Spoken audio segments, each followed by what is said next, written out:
Hello guys, Ryan from Husky Moving here, Arlington, Massachusetts. We're a full-service moving company serving the greater Boston area. We do commercial and residential real estate. We do assembly work, handyman work, light plumbing. What else do we do? Some light yard work, a bunch of random stuff. If it involves a house, we try to get it done. What have I done recently? Yes, I swapped out 3 rooms of blinds, put new blinds, custom ordered some blinds, put those in for a customer. Um, that was interesting only because I've never done custom ordering of blinds before, so another little skill set in the cap. Not brain surgery, but nice to know how it's done. What else did I do? This week was a lot of handyman stuff, which is good. I'm trying to think of what I did. Did a solar base for a Ring doorbell. They had a regular Ring, which was a battery on there. They wanted to install a solar one, so they don't ever have to swap out the battery. The sun does all the work for them. While I was there, hung a bunch of mirrors. What else did I do for them? Disassembled a desk and marked it for transport. That's not what I want to talk to you guys about. What I want to talk to you guys about actually is not anything that happened on any of my jobs. Successful week, no issues on any of my jobs, which is the way we draw it up. I want to talk to you about a situation that happened to someone that I know who is in a forum that I frequent to get business advice. And while it didn't happen to me personally, it has happened to me in the past, and that's why I want to talk to you about it. And this happens to pretty much every person who works in the service industry. So this kid was doing a job, and the job wound up taking longer than the customer anticipated. And so what he said, and again, I'm only getting one side of it, but what he said was the customer waited till the end of the job and then hit him with the, hey, this took longer than I thought it was going to take. Can we just do it an hour and a half? And it had taken 3 hours, I believe, is what he told us. Before I forgot to mention earlier, I just got in from working outside. It's like 11 o'clock at night on a Friday night. I'm getting my moving truck ready for a job we have that's going out early in the morning tomorrow. Wanted to make sure it was done before the morning. Just got in from outside. It's freezing out, which is why I have my hat on. Still a little cold. Anywho, back to the story. The hell was I saying? Oh, she hit him up with, can we only do an hour and a half instead of 3 hours? And he didn't know how to handle it. He was presumably a young kid. He didn't know if he did the right thing. I think he wound up cutting a little bit of time off. Not the whole hour and a half, but I think he cut some time off. And what I want to talk to you about was, I wouldn't have done that personally. And I'm going to go through probably how I would have handled it personally, and how, more importantly, I think the more important thing is not how I would have handled it. It's probably what I would have done, hopefully, to avoid that happening. My guess would be, having not been there, but having been there before for this same story 100 different times previous to this event, meaning I've been in the same circumstance. I've had people say the same exact thing. There were most likely things that happened over the course of this job that he could have done to avoid this conversation at the end of the job. And this is not meant to shit on him in any way. It's a learning experience. I have 20-something years of learning experiences behind me, so things that are very easy for me to spot at the age of 46 were not easy for me to spot at the age of 22. I made a lot of mistakes, could have avoided a lot of problems. That's why we're doing the video. So hopefully, if you watch this, you don't have to go through these things that I had to go through. So that's the starting point. Not shitting on this kid at all. My guess would be, during the course of this job, if I had to guess, probably what happened was a number of things. When he went to book the job, he probably didn't ask as many questions as he should have, meaning he didn't ascertain as much information as he could have about what was being moved, the building it was being moved out of, the building it was being moved into, anything out of the ordinary. When were they moving? Meaning, like, was traffic gonna be an issue? Was he moving into a building complex? What was the elevator like at the building complex? What was the parking like at either location? Blah, blah, blah. probably a bunch of questions he could have asked to get a better idea of time frame. My guess would be, and I don't know this to be factual, I'm just guessing. My guess would be the customer was like, oh, it should probably take an hour and a half. And he was like, okay. That would have been, assuming that happened, which is a big assumption, but it happens a lot where people will say, hey, I think it's going to be this, and people just go, okay.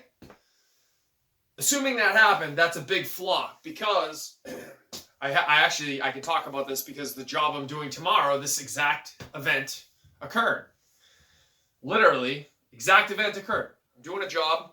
I looked up the job. The drive time on the job is 5.5 hours, assuming, I think, 60 miles an hour in a car. 5.5 miles in a car. We're going to be doing the same distance in a box truck, which goes significantly slower than a car when completely empty. And then when you fill it with shit, goes even slower, obviously. So it's not going to be 5.5 hours. The point of the story is the other day, the guy goes, yeah, I think it's probably going to take us like 7 or 8 hours. And I was like, wait, what? He's like, yeah, I think the day will probably be like a 7 or 8 hour day. I'm like, you realize that the drive time alone is 5.5 hours in a car. So where would you come up with 7 hours if we're doing 5.5 hours? And we're doing a full move. It's not like a one-piece move. We're doing a full move. I'm like, where would you come up with 7 hours if it's 5.5 hours of drive time? And he's like, oh yeah, I guess that doesn't make any sense. And I was like, okay. The point of the story is, had I not said that, I never would have adjusted his expectations in that moment. That simple little dialogue got him from thinking one thing to being like, oh yeah, that's not right. I shouldn't be thinking that way.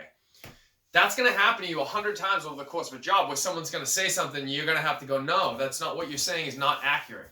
My guess would be something like that probably happened. The other thing that's most likely to have happened is over the course of the job, he probably was not proactive about making sure that that conversation about the hours on the back end of the job was avoided by being like, hey, you told us that we were moving a bed, a dresser, and a nightstand. It's actually like 30 items, none of which were mentioned to me. I just want to give you a heads up that your expectation of an hour and a half was based on the 3 items you told me and not the 20 items that we're actually moving. Are you aware of that? Shut your mouth, look them in the eye, wait for them to say something. And that's very important because you're taking something that you know, theoretically, in your mind. If they told you they think it's going to be an hour and a half, and they told you it's 3 items, and then you get there and it's 20 items, and it's very clearly going to take you way more than an hour and a half, you need to stop what you're doing that second. The second you realize that, stop what you're doing and go have that conversation with the person. Be like, hey, just to warn you, this is going to take significantly longer than you thought it was going to because you didn't tell us everything that we're doing. Shut your mouth. Don't apologize. Don't make up some kind of excuse. Don't make it seem like you did anything wrong because you didn't. You did what you were told to do, and now you're doing it, but you're protecting yourself on the back end, and that's very, very important. My guess would be something like that probably never occurred. There was probably 15 instances where he had that thought process of like, this is running way longer than this woman thought it was going to be, and never took the time to actually go talk to her and explain to her what was going on. So now they get to the back end of the job. It's taken 3 hours, and what he told us was that he had been working steadily the entire time. So there was no like dicking around. There was no like breaks or anything like that. And it took 3 hours. She expected to take an hour and a half. But again, I can't tell you enough, and this is no disrespect intended, but I can't tell you how often people will come at me and say, hey, I need you to do X, Y, and Z. I think it should take whatever. And I don't say this to them verbatim because I can't, but I will, my thought process is always like, all right, well, you're asking me to hang shelving in a garage through masonry. You just expressed to me you don't know how to do it. You've never done it. You don't know what hardware to use. You don't know the tools to use. And yet you have an expectation of how long this task should take, even though you've never done it before and don't want to do it. Is that problematic to anyone but me? Of course it is. This happens on almost every job I do. It probably happened to this gentleman as well, meaning she just threw a number out there. It didn't have any kind of realistic, factual information behind it. It was just, she just threw out a number that was going to make her feel comfortable. Put that expectation on him. I don't think there's any malice behind that per se. It's just not realistic. And that's important. You know, it's not realistic. End of story. So now we get to the end of the story. She's asked for time off. He gives her a little bit of time off and kind of hemmed and hawed, didn't really know how to answer. My thing would have been, if you know you worked as hard as you could, if you did everything they asked you to do, if she wasn't forthright in what needed to be done, why would it then be on you to then take time off the bill? If you had messed up, I would tell you to take time off the bill. If you had broken something, I would tell you to pay for it. If you had been dicking around and not doing your job properly and not consistently working or taking breaks you shouldn't have been taking, I would tell you to take that time off the bill. But if you're telling me you didn't do anything, then why would you take any time off the bill based on her expectations? And if I'm being honest with you, taking time off the bill based on her inaccurate expectations, all it does is further empower her to continue that behavior. You guys had a agreement, which was you're going to work and do whatever she wanted you to do at your hourly rate. And then the professionalism part of that is you're both going to show up on time. You're going to work as hard as humanly possible. She's going to pay when the job is done or whenever it's required. So you guys are going to have this like professional agreement. And now she's trying to back out of the agreement. And if I'm being completely honest with you, was being what I would consider to be, what's the word I want to use?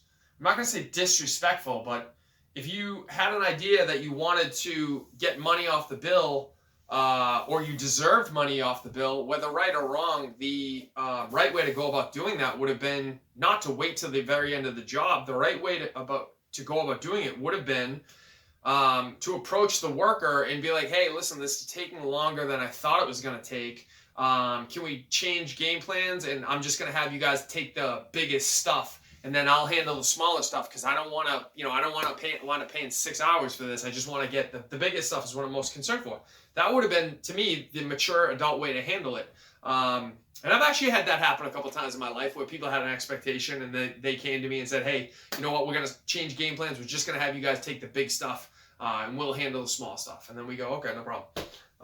That would have been the way for her to handle it. Not to wait till the very end of the job after all the work had been done and then to say, hey, I don't want to pay you for all the work that you just did. I want to pay you less than that because I had an expectation it was going to be less than that. Anyway, guys, I'm going to wrap it up. I hope you gained some value of this. Again, not meant to shit on this gentleman. I just think the situation probably could have been avoided with a couple of tough conversations at the beginning of the job and throughout the job that would have guaranteed that really awkward situation at the end of the job didn't occur. If you found any value in this, please like and subscribe. And if you need to get a hold of me, info@huskymoving.com is the email address and huskymoving.com is our website. Thank you as always for listening, guys.